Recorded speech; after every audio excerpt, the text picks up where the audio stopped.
नमस्ते विद्यार्थी मित्रों, नमो नमः। Grammar and vocabulary are equally important to learn better English. Today we shall learn question number 3D, that is do as directed, what we call transformation. We change the form, we change the pattern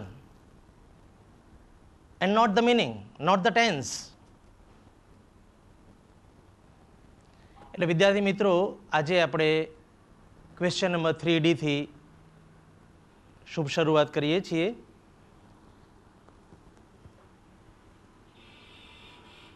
આમાં આપણે pattern બદલીએ છીએ, એનું form બદલીએ છીએ, અર્થ કે કાળમાં કોઈ પણ પ્રકારનો ફેરફાર કરતા નથી. રિમૂવ ટુ ક્વેશ્ચન 3Dમાં યુઝ્યુઅલી પૂછાય એવો એક ટોપિક છે. એમાં TOO2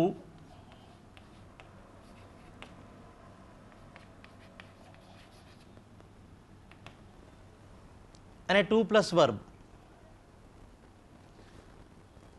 આમાં જે TOO2 છે એનો અર્થ ઇન એક્સેસ એવો થાય છે.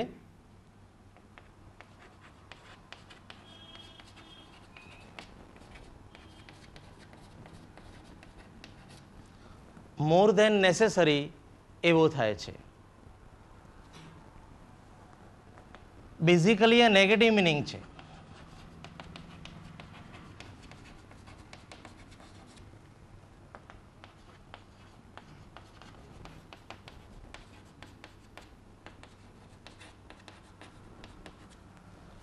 જરૂર કરતાં વધારે અતિશય એવા અર્થમાં આ TOO2નો ઉપયોગ થાય છે. ફોર એક્ઝામ્પલ, આપણે જો કોઈને એમ કહીએ કે યુ આર ટુ વાઇઝ, તો એનો અર્થ એમ કરી શકાય કે તું જરૂર કરતાં વધારે ડાયો, દોઢ ડાયો છે. આપણે એમ કહીએ કે હી વોઝ ટુ લેટ,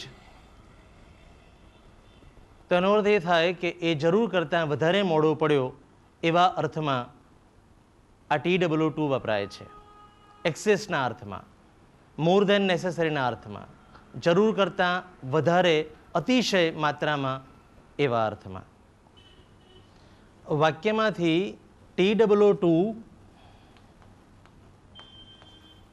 અને 2+ વર્બ એ દૂર કરવા માટે આપણે 4 સ્ટેજમાં ફેરફાર કરવો પડે.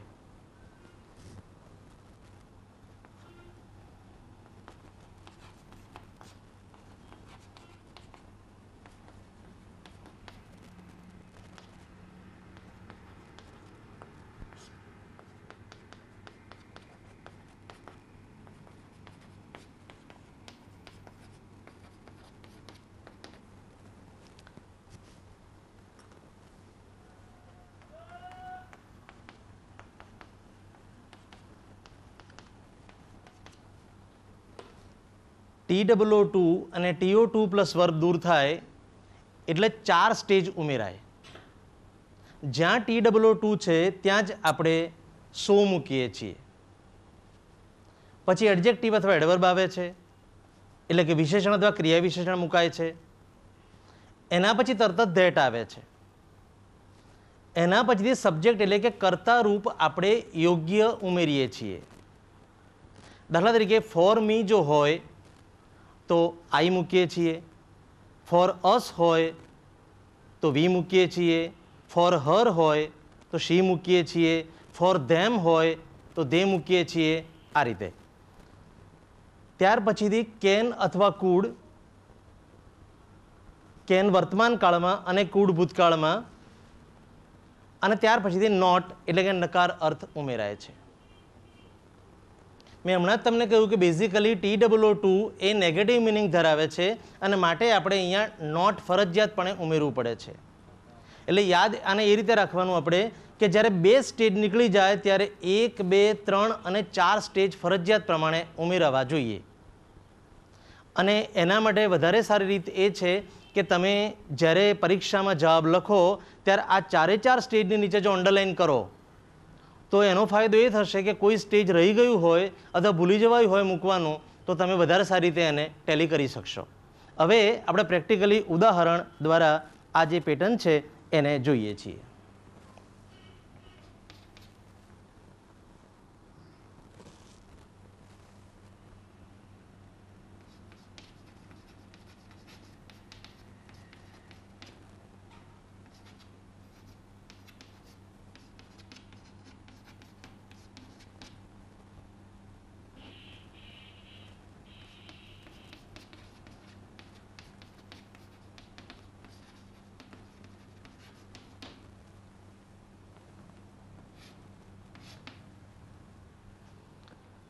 અહીંયા વાક્ય છે Anand is too busy to write letters to his friends. હવે આ વાક્યમાંથી જ્યારે આપણે રિમૂવ ટુ કરવાનું છે ત્યારે આપણે આ રીતે એમાં ફેરફાર કરીએ છીએ. આનંદ ઇઝ જ્યાં TOO છે ત્યાં જ આપણે સો મૂકીએ છીએ. સો પછી વિશેષણ આવશે, પછી તરત જ ધેટ આવશે. મતલબ કે સો અને ધેટની વચ્ચે વિશેષણ અથવા ક્રિયા વિશેષણ મૂકવું પડે. આના પછી તરત જ કર્તારૂપ આવે, સબ્જેક્ટ. એટલે અહીંયા આનંદ માટે આપણે મૂકીશું હી, અને વર્તમાન કાળ છે ઇઝ છે એટલે અહીંયા મૂકીશું આપણે કેન, અને નકાર માટે નોટ. પછી બીજું ટુ પણ નીકળી જાય છે. જુઓ, ટુ અને ટુ પ્લસ વર્બ. એટલે Anand is so busy that he cannot write letters to his friends. મારે તમારું ધ્યાન અહીંયા દોરવું છે કે આપણે આ 4 સ્ટેજ જો ક્લિયર કરી લઈએ, સો, આ ધેટ, આ કર્તારૂપ અને કેનોટ અથવા કુડ નોટ, તો ક્લિયર થઈ જાય કે જે 2 સ્ટેજ આપણે દૂર કર્યા, 1 અને આ 2, એના બદલીમાં 4 સ્ટેજ આપણે ઉમેર્યા. એક સો, બીજું ધેટ આવ્યું, ત્રીજું કર્તારૂપ તરીકે હી આવ્યું, અને ચોથું નકાર તરીકે કેનોટ આપણે મૂકીએ છીએ.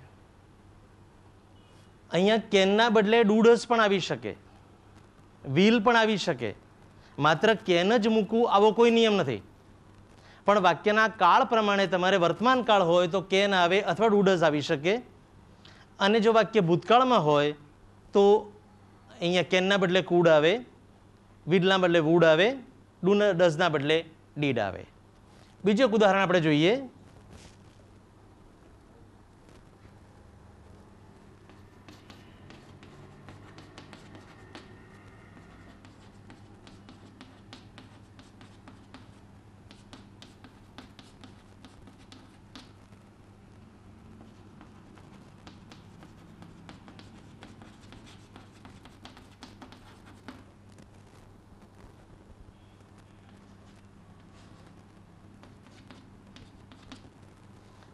Sarita was too upset to take any sensible decision. હવે આમાંથી જ્યારે આપણે રિમૂવ ટુ કરીએ છીએ ત્યારે આ પ્રમાણે થશે.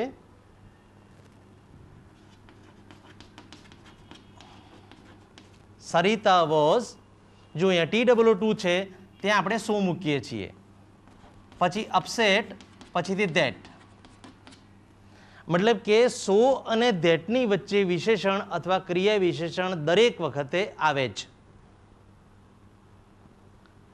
પછી આપણે કર્તારૂપ મૂકવાનું છે, સબ્જેક્ટ.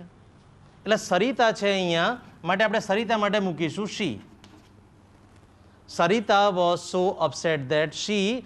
જો અહીંયા વોઝ આપેલું છે, અહીંયા ઇઝ હતું તો આપણે અહીંયા કેન મૂક્યું છે, પણ અહીંયા વોઝ આવ્યું તો આપણે અહીંયા કેનનું ભૂતકાળ થશે, કુડ મૂકીશું.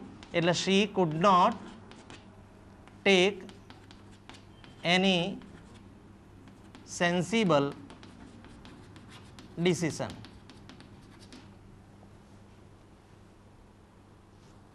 બીજું એક ઉદાહરણ આપણે જોઈએ.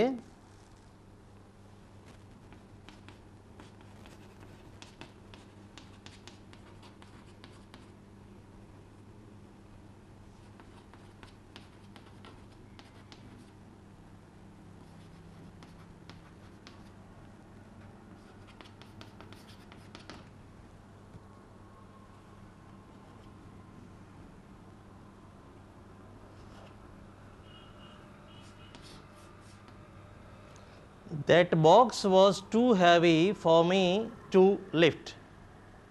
બરાબર છે. હવે આનું જ્યારે આપણે રિમૂવ ટુ કરીશું ત્યારે આ પ્રમાણે બનશે કે that box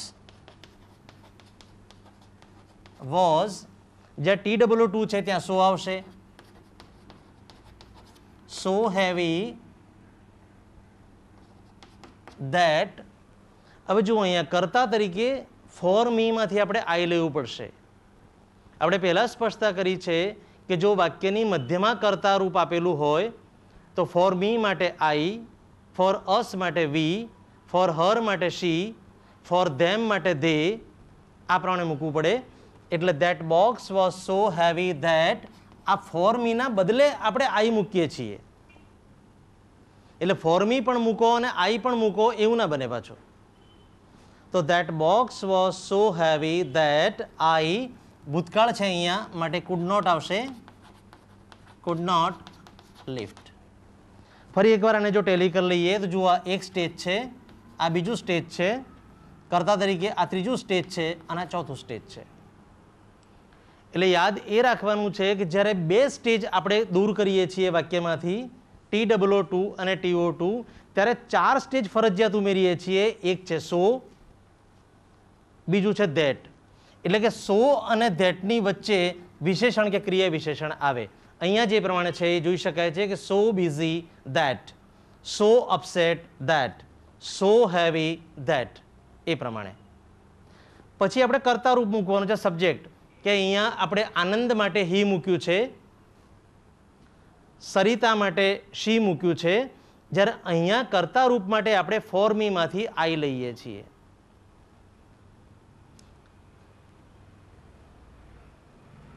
બીજું એક ઉદાહરણ આપણે જોઈએ.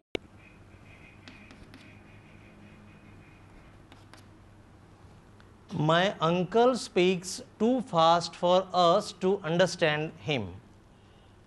એટલે કે TW2 વિશેષણ અને 2+ વર્બ, બરાબર છે. અચ્છા, અહીંયા પણ તમે જોઈ શક્યા હશો કે ફોર અસ આપેલું છે, એટલે ફોર અસ માટે આપણે સબ્જેક્ટ તરીકે વી લઈશું. હવે આમાંથી રિમૂવ ટુ કરવા માટે આ રીતે જવાબ બનશે.